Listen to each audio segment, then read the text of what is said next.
tên diaសំបីតាសបកកងឡានចាស់ចាស់ដែលគេឈប់ប្រើហើយក៏គាត់អាចមកកែច្នៃធ្វើជារបស់ថ្មីឡើងវិញបានដែរបងប្អូនឥឡូវចាំមើលពេលកងឡាននេះវាចាស់ចេះបងប្អូនប៉ុន្តែចាំមើលពេលគាត់កែច្នៃហើយនិយាយពីថាកងឡាននេះថ្មីខ្លាំងមែនទែនបងប្អូនថ្មីដូចយើងទុំទិញពីបកកែអញ្ចឹងពេលខ្លះយើងមើលសឹមមិនដឹងហងថាអារបស់ដែលថាចាស់ចាស់គេយកមកកែច្នៃនោះបងប្អូនឥឡូវចង់ដឹងថារបស់នេះគេកែច្នៃមិនបានថ្មីអញ្ចឹងតាមទស្សនាវីដេអូនេះទាំងអស់គ្នាទេបងប្អូនអូឥឡូវក៏ចាប់ដើមដាក់ចូលក្នុងម៉ាស៊ីនម្យ៉ាងបងប្អូនដើម្បីខាត់អាគៀនវាចេញបងប្អូនខាត់អាស្បែកក្រៅវាចេញសិនឲ្យវារលោងភ្លឺតិចបងប្អូនដើម្បីគាត់យកទៅបិទជាមួយនឹងជ័រមួយយ៉ាងទៀតណាឥឡូវបន្ទាប់គាត់ខាត់ហើយគាត់ចាប់ដើមយកស្គុតនេះបងប្អូនអាស្គុតគេបិទកងឡានគេហ្នឹងនិយាយថាអាស្គុតហ្នឹងស្វិតខ្លាំងមែនទែនគាត់បិទអាស្គុតហ្នឹងបងប្អូនប៉ុន្តែអត់ដឹងថាគាត់បិទអីទៀតចាំមើលអស់គ្នាទេបងប្អូនខ្ញុំក៏អត់តាន់ដឹងដែរឥឡូវបន្ទាប់គាត់បិទបានពេញហើយចាំមើលគាត់យកតាណាតណីទៀតណាអូ my god បងប្អូននិយាយទៅមិនសើបាននិយាយទៅជនជាតិឥណ្ឌាបកាយឆ្នៃខ្លាំងមែនទែនណាហើយអាបកកងឡានចាស់ចេះជីមើលទៅដូចអត់សូវទុកចិត្តហ្មងទេបងប្អូនបើដឹកធ្ងន់តែមុំផ្ទុះខ្ទេចអស់ហើយអូអានេះមិនស្គុតទេបងប្អូនអានេះគឺជាដូចជាកាវអញ្ចឹងបងប្អូនពេលដែលគេបកចេញមកគេអាចយកវាទៅនេះទៅបិទជាមួយនឹងកង់ឡានអាមួយទៀតអាថ្មីបងប្អូនកង់ឡានថ្មីនេះដូចបុរសម្នាក់នេះបានដាក់ពីលើអញ្ចឹងអាហ្នឹងពេលខ្លះខ្ញុំទៅស្គាល់ឈ្មោះមិនដឹងថាគេហៅអីទេប៉ុន្តែអាហ្នឹងវាមានជាតិកាវអញ្ចឹងទៅពេលដែលគាត់បកអាថងនឹងចេញវាចាប់ដើមស្អិតណាអូ my god បងប្អូននិយាយទៅពួកគាត់ពិតជាមានកំណត់ក្នុងការច្នៃប្រឌិតខ្លាំងមែនទែន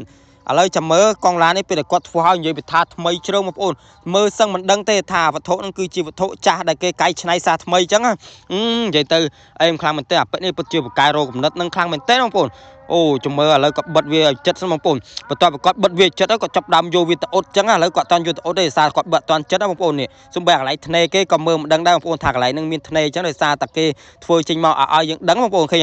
ចាក់ចោះចាក់លេងចាក់ឡាចាងឡើងនិយាយទៅអីគេបាញ់អីគេបងប្អូនបាញ់តកូលទៀតមិនមែនហើយខ្ញុំអត់ដឹងថាគេបាញ់អីគេបងប្អូនចាំមើលអស់គ្នាទៀតអូអានេះគេបាញ់តកូលបងប្អូនជួយបាត់ហើយលេងបាញ់សាតកូលចេះទៀត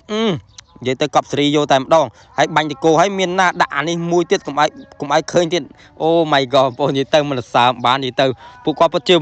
បកាយឆ្នៃខ្លាំងមែនទេណានិយាយទៅខ្ញុំនិយាយឡើងចង់ស្អកកបងប្អូនសារគាត់បកាយឆ្នៃពេកអញ្ចឹងណាអូឥឡូវចាំមើលទាំងអស់គ្នាទេបងប្អូនឥឡូវគាត់ចាប់ដើមរុំអីទៀតបងប្អូននេះរុំអាគេអាស្បែកពវៀននេះគេនេះពវៀនឡាននេះក៏ចាប់ដើមរុំវាទៀតបងប្អូនអូនិយាយទៅការធ្វើប្រកេគឺថាមានច្រើនដំណាក់កាលខ្លាំងមែនទេបងប្អូនទ្រាំតែគេកែច្នៃបានខ្លាយទៅជារបស់ថ្មីដើម្បីយកមកប្រើប្រាស់សាថ្មីអញ្ចឹងគេឃ្លុំអញ្ចឹងទៅដើម្បីគេសេរីវាដាក់ចូលក្នុងអាម៉ាស៊ីនអ៊ុតប្រកេបងប្អូនអាម៉ាស៊ីនអ៊ុតប្រកេវាថាពេលគេដាក់ចូលហើយគឺថាអូ my god បងប្អូននេះដាក់ចូលក្នុងម៉ាស៊ីននេះចាំមើលពេលគេដាក់ចូលក្នុងម៉ាស៊ីនហ្នឹងហើយពេលគេដកចេញវិញបងប្អូនមើលថ្មីជ្រើបងប្អូនដូចយើងទុំទិញមកសាថ្មីអញ្ចឹងអូនិយាយទៅកប់សេរីយកតែម្ដងមិនសើមបានការធ្វើប្រកបមួយនេះអូនេះបងប្អូននេះគេគ្របវាសិនកុំឲ្យវាចេញចំហាយក្តៅបងប្អូនអូនេះឥឡូវក៏ចាប់ដើមនេះដាក់តាណាទេបងប្អូនដាក់ចូលក្នុងភ្លើងបងប្អូនចាំមើលសេរីយកដាក់កន្លែងភ្លើងដើម្បីដុតវាបងប្អូនអូនិយាយទៅពួកគាត់ពិតជាបកាយឆ្នៃខ្លាំងមែនទែនបងប្អូនឥឡូវចាំមើលនេះចាំមើលគាត់ធ្វើគេទៀតបងប្អូននេះចាំមើលអស់គ្នាទៀតអូឥឡូវក៏ចាប់ដើមអ៊ុតហើយអីហើយបងប្អូនក៏ចាប់ដើមសេរីវាចេញមកវិញបងប្អូនចាំមើលពេលដែលគាត់បកចេញមកអូ my god បងប្អូននិយាយទៅថ្មីខ្លាំងមែនទែនបងប្អូនចឹងវីដេអូមានតែប៉ុណ្ណេះបងប្អូនអរគុណសម្រាប់ការទស្សនាវីដេអូនេះពីដើមរហូតដល់ចប់បងប្អូនបើមានកន្លែងណាខុសឆ្គងសូមតាអភ័យទោសផងបងប្អូនកុំភ្លេចជួយ follow ម្នាក់មួយផងបងប្អូន